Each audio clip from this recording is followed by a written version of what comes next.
that's what teaching music is like for me. I get to see my students open up their bud and come into full bloom.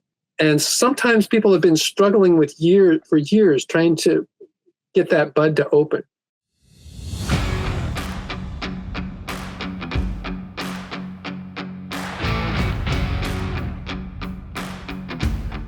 Welcome, everybody, to Musicians Fest podcast. I am your host, Scott Williams. Today's guest is Sean Shea. He is a master teacher instructor. He's been teaching over 40 years, teaching music in all different areas, but mainly specializing in guitar, singing, and songwriting. He has great knowledge and wisdom. I have personally taken lessons with him for a few years, and I vouch for his talent and mastery. So, without further ado, here, would you like to introduce yourself, Sean? Yeah. First of all, thank you for inviting me to do this with you. I know this is, like your maiden voyage of this podcast, and it's really exciting to see you jumping into this. And I feel honored to be one of your first guests. We've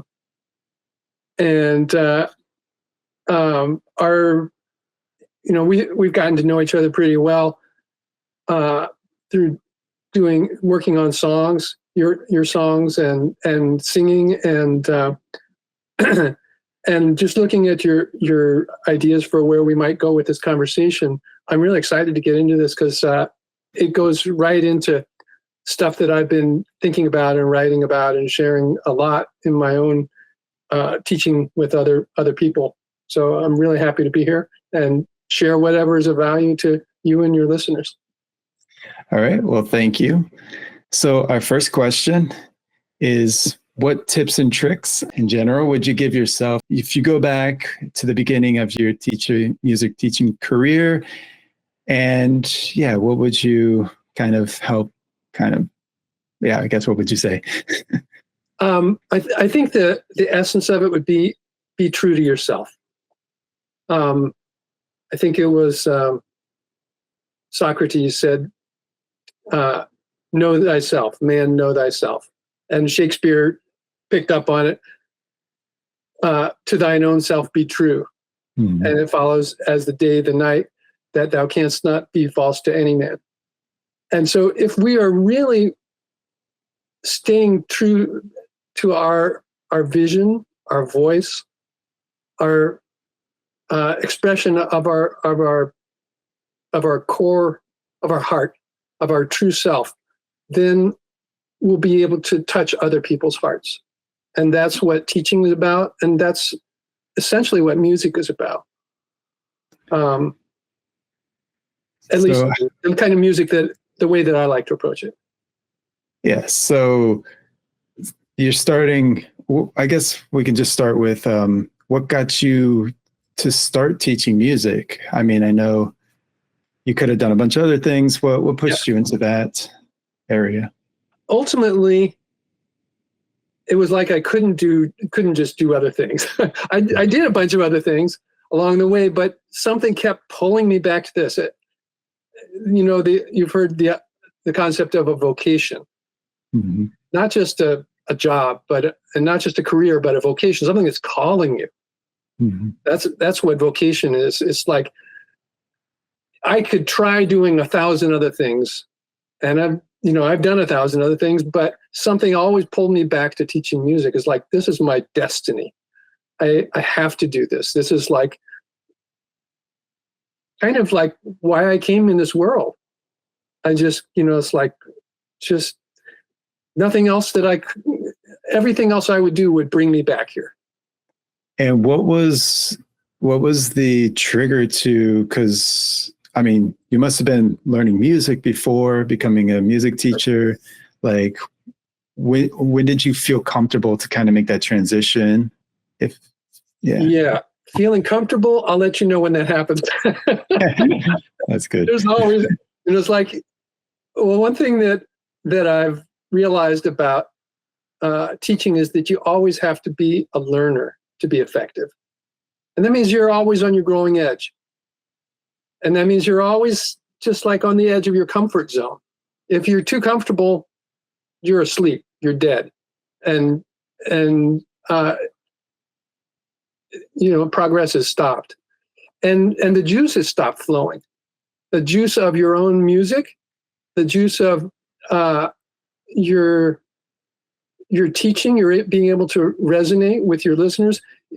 As a teacher, you have to be able to put yourself in your students' shoes, and remember what it's like to be a student. Remember what it's like to have stage fright.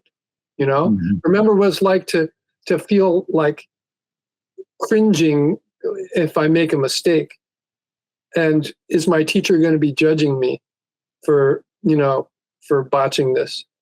If I can't empathize with the emotions that are going on in my student, then it's like I've cut off. I've put up a wall between myself and them, and walls don't work very well for communication. Yeah, but what was do you remember your first student? What was that feeling? Because you're saying, all this fear and anxiety. Yeah. Did you have the similar feeling of teaching it? Like when like going on stage? Just showing up, it's like, there's always, even still, the imposter syndrome, this feeling like I'm just pretending to be a master teacher, I mean, that, in your intro, you gave me some flowery applause or something, which, okay, I understand that's the way intros usually are, but it's a good thing you said some good stuff about myself, because I couldn't say that stuff.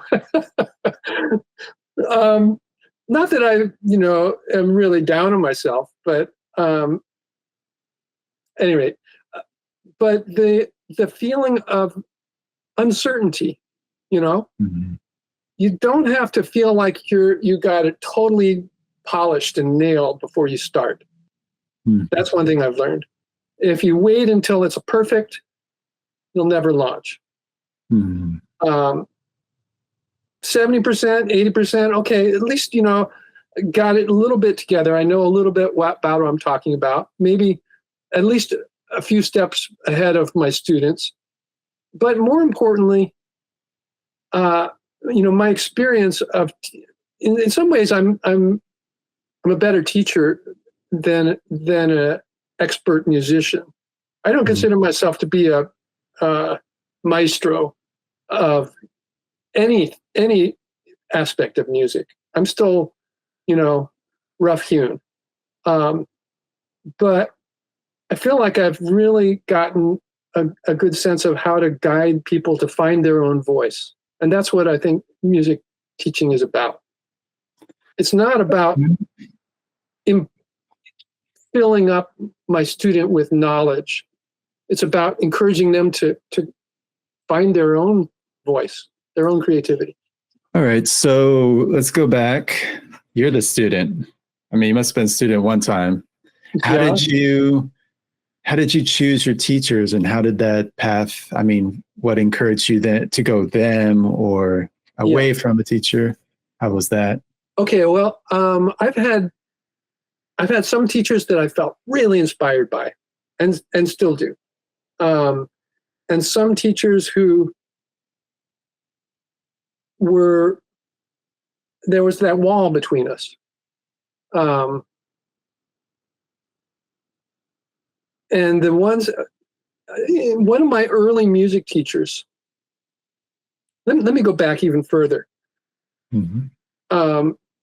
One of my earliest teachers who became like a role model for me, in middle school, I had a teacher who really encouraged me to find my best, to bring my best game to everything. And he has like inspired my whole teaching career in a lot of ways. And then rolling forward to one of my first formal music instruction sessions, I had piano lessons when I was in middle school also. Actually, that other teacher was earlier. It was like elementary school. But later in middle school, high school, something like that, I had piano lessons. And it was a very classical kind of format.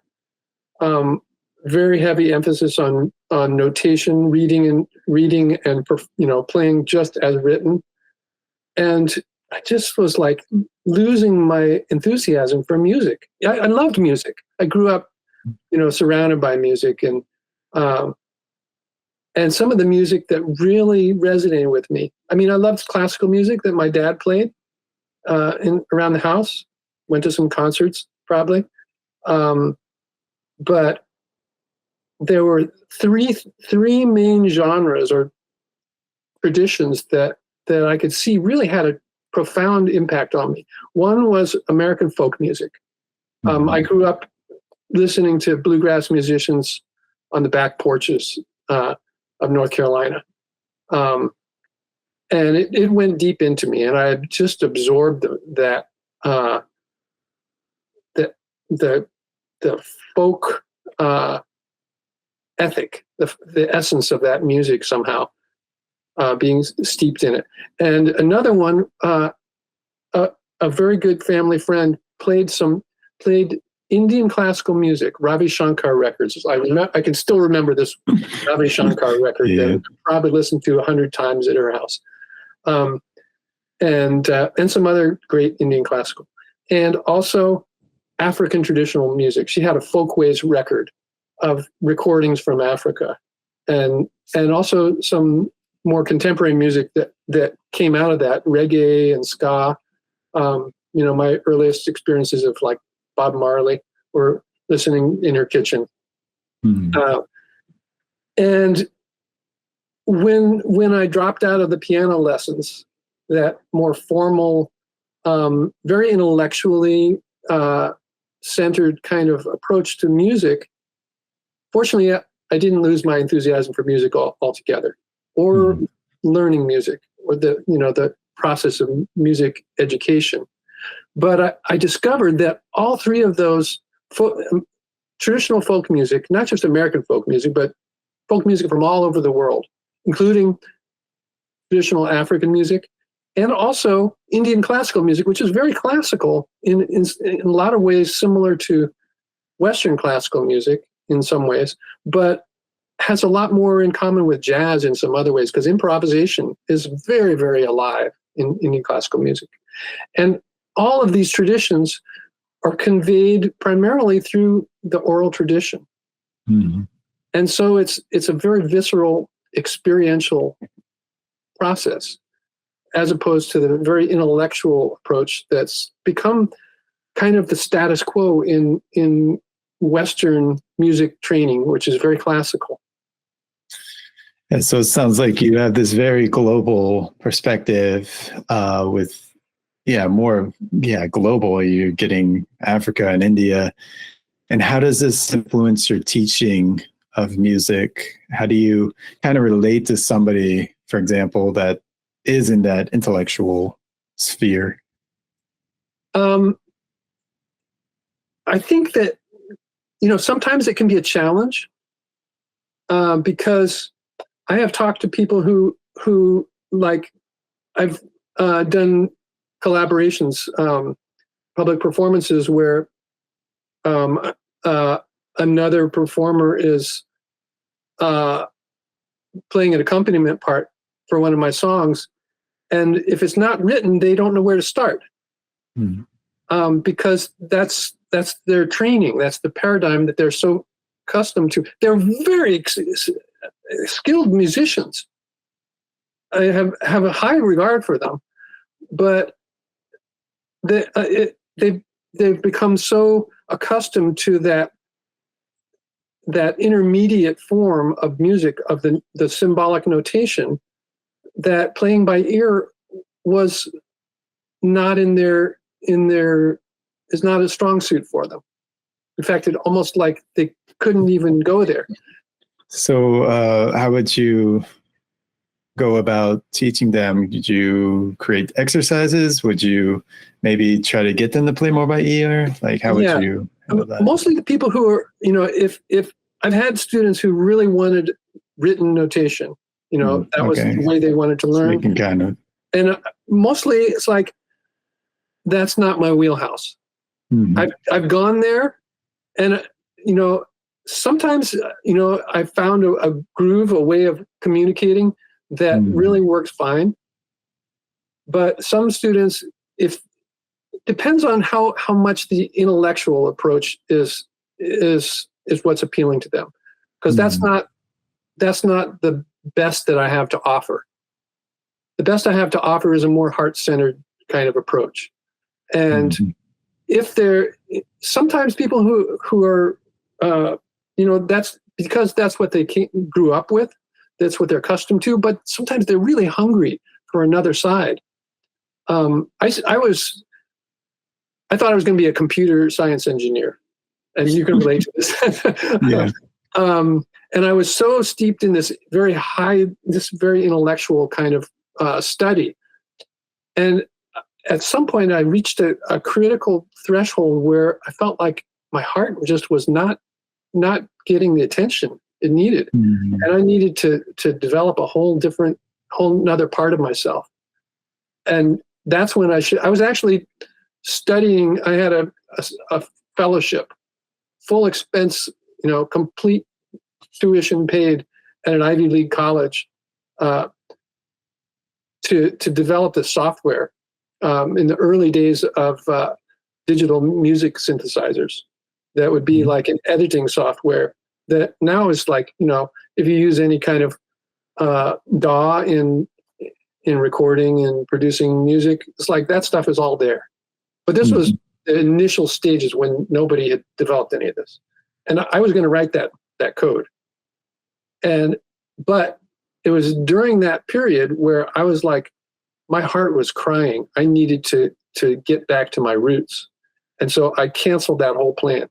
I withdrew from the scholarship in the middle of my senior year of college and just immersed myself in African music and folk music and Indian classical music, which was all heart-centered kind of stuff. And I was in love with music again. And I just parked all the intellectual stuff, and I never turned back after that.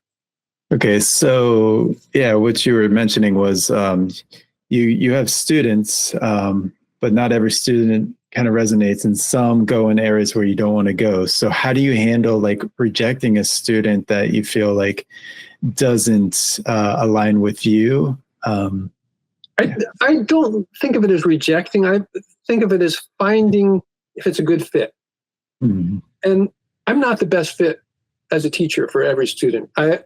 I've tried going down that road with some students who came to me in retrospect to show me that I didn't have to be everything for everyone. If I stay true to myself, that was my advice for my younger self. Don't try to fit if it's not working. I had a student come to me who was not very intellectual, but he wanted to learn lead guitar. He wanted to play melodic riffs all over the place and really just what do they call it? Like just ripping or whatever. I forget the word. Shredding. There you go. Ripping, shredding. Shred the guitar, yeah. Burning. Mixing up my terms here. Anyway, that's not the way I play, and to try to adapt my teaching style to help him learn the way he wanted to play wasn't a good fit. And so we both kind of saw that this isn't the best combination. And I wished him well and said, there's other teachers out there who are going to really help you shine. I wish you all the best. And other teachers like yourself, we just like meshed. And it's like we just really resonated with each other's approach to music, to songwriting, to singing, to teaching. And it's like, you feel it when it's right. And so it's a mutual thing. And how do you go about putting out your net as a teacher, so to speak, to filter students back to you? Do you have any advice, or what's your experience with that? I do. I'm still working on it. It's a work in progress. I've been studying marketing intensively for the last year, and I'm still, getting a handle on it because, frankly, the initial approaches that I saw being recommended just didn't feel right to me. There was something about it that felt like my marketing had to be true to myself. I had to be true to myself in my marketing in the same way that I had to be true to myself in my music and in my teaching style. And also your students, as you said, because you want the right students to come. Right, exactly. So I think that's the essence of what I've learned so far. And I still have much work to do to put it in practice. My website right now is a mess, although I'm working on it. My social media feed is, inconsistent. And I, as an entrepreneur, the business side of it is like overwhelming to me. Just, being everything. And at a certain point, I think, you have to find ways to outsource stuff that isn't your, I don't want to spend my whole life writing copy. I want to write music. So, but the places where I do have my name out there and my, my profile, my bio, whatever, people find me and come to me. I need to, to tune that up more. I will say, a shout out to my marketing guru that I found that I feel like so grateful. Tad Hargrave, Marketing for Hippies, has been an amazing help to me. Awesome. So if anyone's interested in that sort of approach to marketing, I definitely recommend that. That's cool. So let's continue the flow here. So what are the joys and kind of benefits of teaching in your experience for you and your students? Yeah. Sometimes I think of it like, those videos we watched back in grade school, science videos where you watched a flower bloom in freeze frame video. It's like like stop motion kind of. Yeah, it's like you're seeing it in fast speed. Okay. That's what teaching music is like for me. I get to see my students open up their bud and come into full bloom. And sometimes people have been struggling for years trying to get that bud to open. And they get little glimpses of the flower, but it's like not really, it's not satisfying enough. There's something that they know is more. And when they start catching it and seeing, like I had one student, a songwriting student, and she came to me for guitar actually. And then she discovered how much she just loved writing songs. So we're doing a mix of all kinds of stuff. But one time she was working on a song, and I saw her. She'd been wanting to develop her fingerstyle guitar technique, and I'd been working with that with her on that for a while. And she was focusing on a certain part of a song that she was writing, and I watched her hand just dancing on her strings, her right hand. And while she was paying attention to her chords, she wasn't paying attention to her right hand, and it was going on autopilot. And that was what I was talking to her about. And I took a little video of close up of her hand doing this amazing, cool dance. And then when she was done, I showed her the video, and she was like, "That was me? Wow!" It was so cool. So okay, that's then that just really lights me up is seeing that joy and that, wow, I can do this kind of feeling. It's so exciting. Okay, and then what about the other side, the difficulties of teaching? The other side, the difficulties. Well, for one thing, I already mentioned the challenges of the business side, but also teaching in an institution comes with its own set of challenges. When I was teaching in public schools, I have had my share of administrative headaches that I had to deal with. Just feeling, for one thing, feeling like I had to fit into the predominantly classically based intellectual paradigm, that there was a prescribed curriculum that I was supposed to teach the kids. And even though in some of my schools, I had quite a bit of latitude on how I went about it, and could choose a lot of my own material, but still, just fitting into the school system was always, a burden to some extent. Even in the best schools with the best principals and the best teaching teams, the general systemic problems of schools weighed heavily on my ability to teach creatively. And I saw that kids didn't seem to be thriving in that system the way I felt deeply that they could. And I felt like kind of my hands were tied. So when I retired from public school teaching to focus more on my own, doing my own school,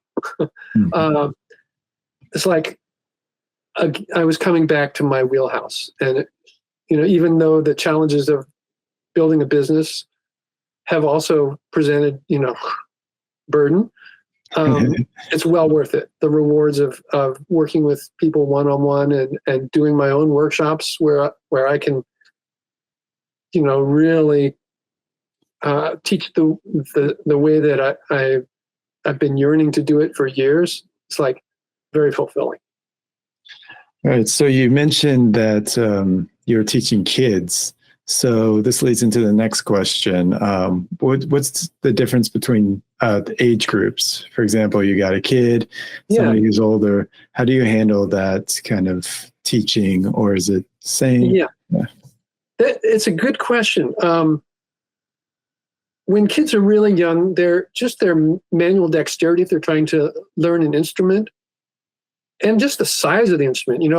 I've had 7-year-olds who wanted to learn guitar. They were so excited about, their big brother or sister played guitar, or their dad or uncle. And here they come with this enormous dreadnought steel string guitar. And, it's like they just don't have the muscle strength, and they could barely get their arm around it. So they end up sort of having it flat on their lap. And then in order to get the chords right, they're torting their wrists. I said, oh God, please. And I told this, Grandma, please, what do you think your granddaughter would be open to trying a ukulele? I think she'd have so much more success and fun with it. And sure enough, it's like, oh my God, this is so great. The kids started having fun. She was getting much better, successful experiences. Like, yes, I can do this.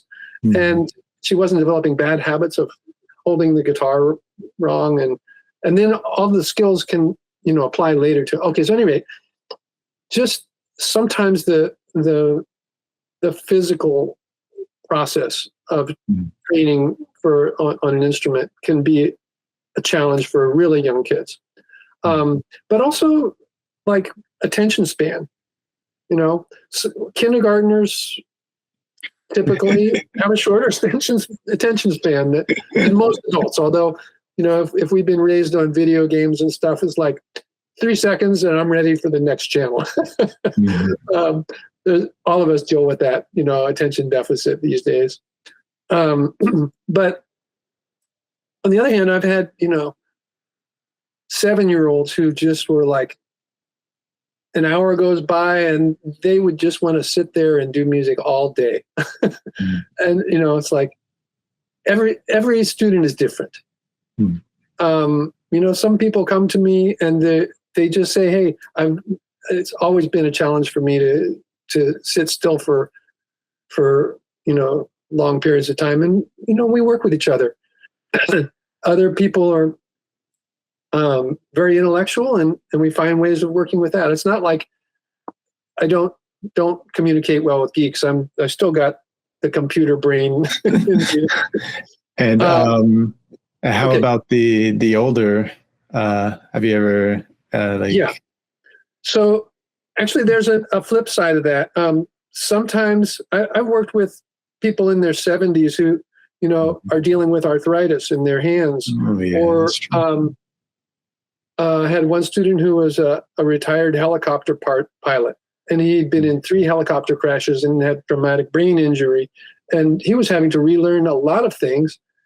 And so these kind of physical challenges that we experience on the other end of the spectrum of age, or sometimes, from traumatic injuries or something at any age, they require adaptive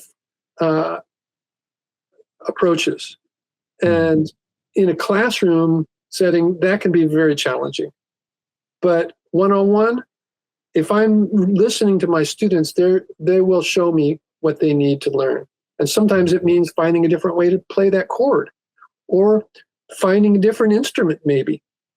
I've so that leads into the next question. So there's private lessons, and then there's community lessons. As a teacher, which one would you lean more towards, and how would you describe each? Yeah, they both have value.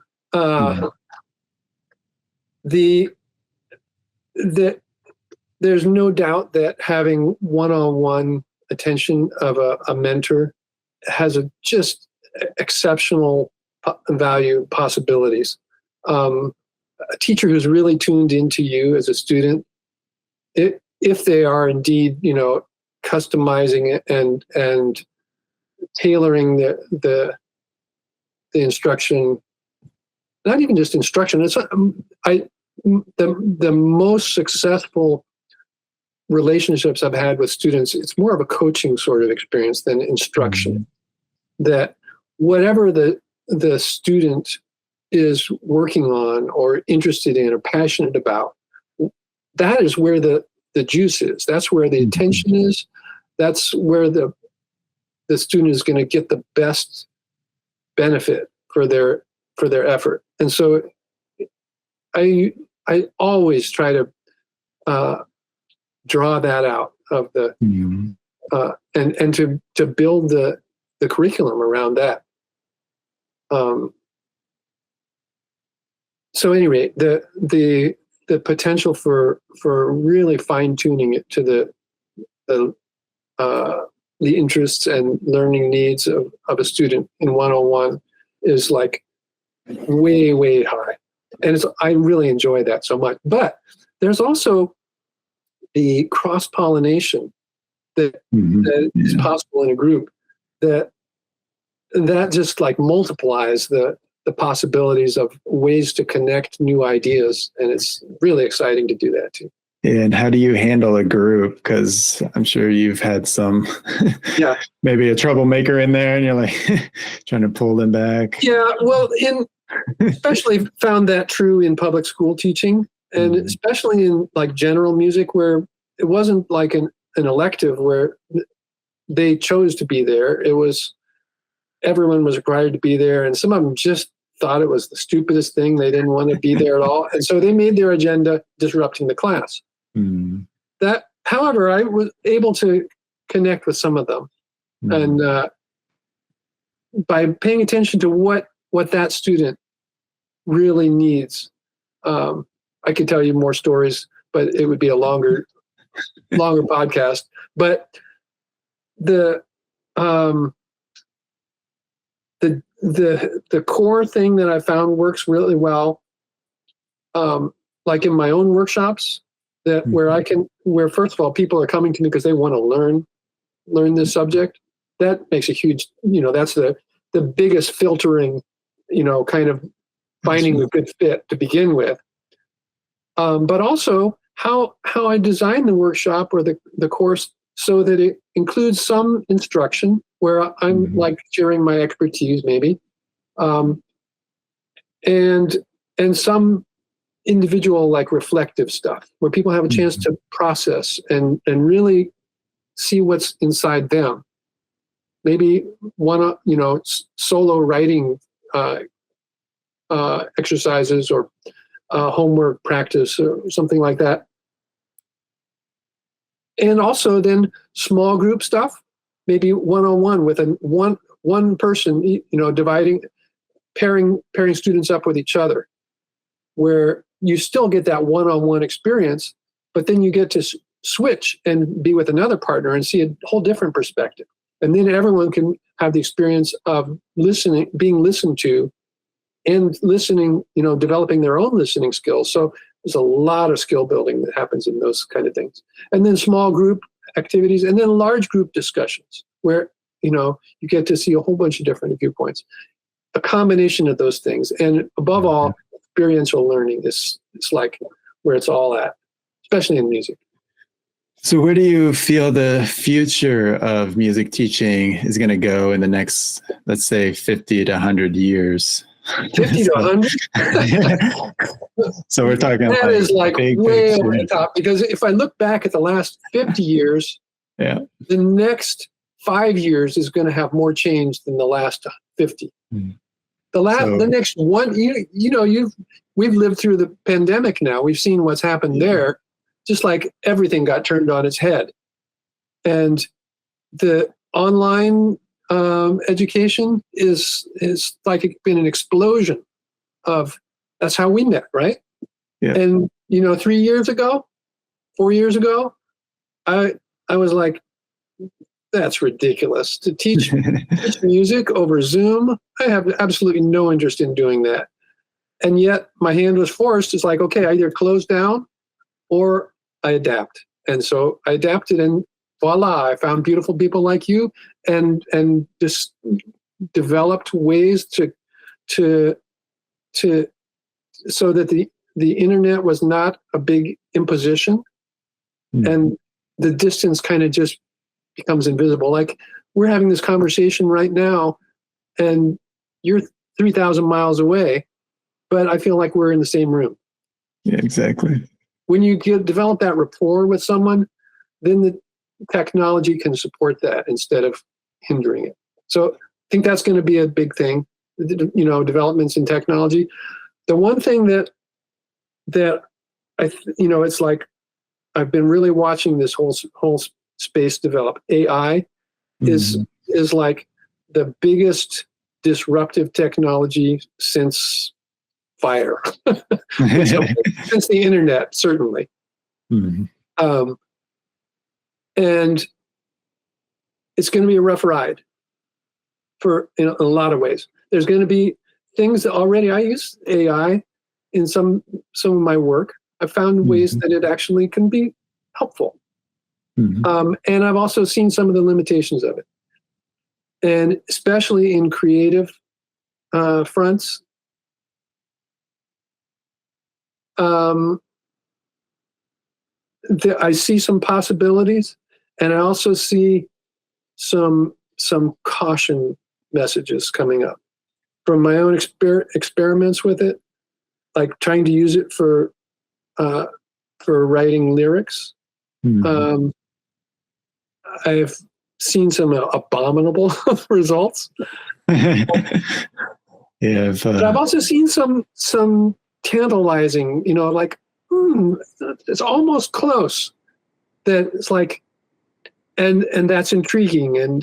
But there's also, what is the net impact on our creativity?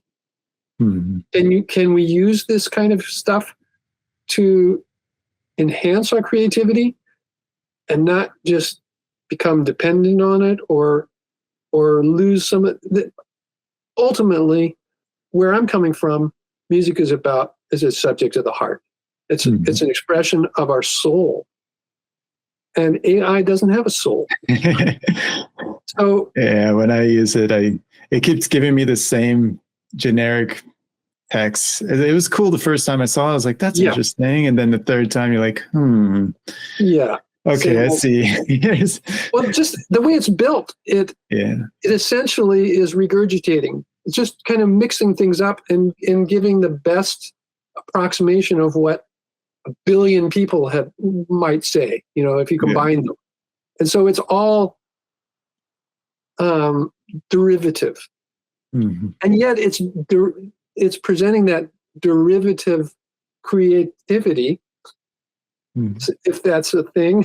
It's not really. I mean, it's kind of a oxymoron, but it's presenting it in a plausible way that almost fits. And yet, if it's almost beautiful, if it's almost speaking to our heart, it's like a paper flower that the honeybee, maybe it has some artificial fragrance added to it. And the honeybee is like hovering around. I'm looking for the real stuff. And this kind of looks like it, but something's missing. That's what that heart resonance. Our listeners are hungry for that.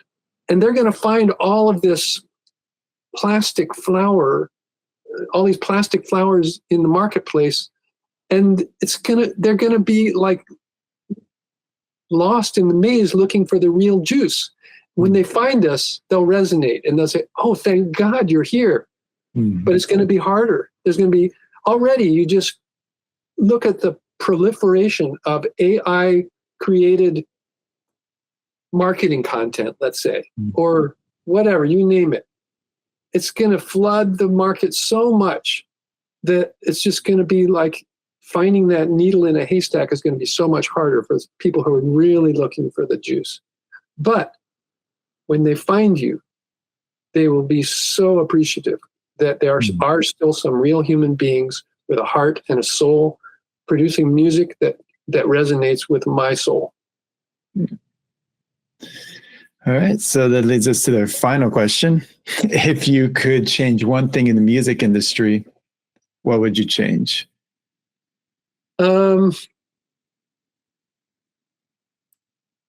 Yeah.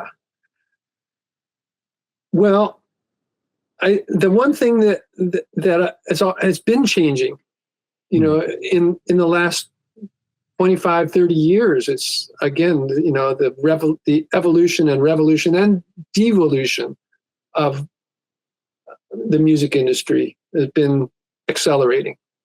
We saw the big record labels, lose some of their power when, Napster came out and people were sharing. It's like, okay. And then, with, people doing mashups and hip hop stuff,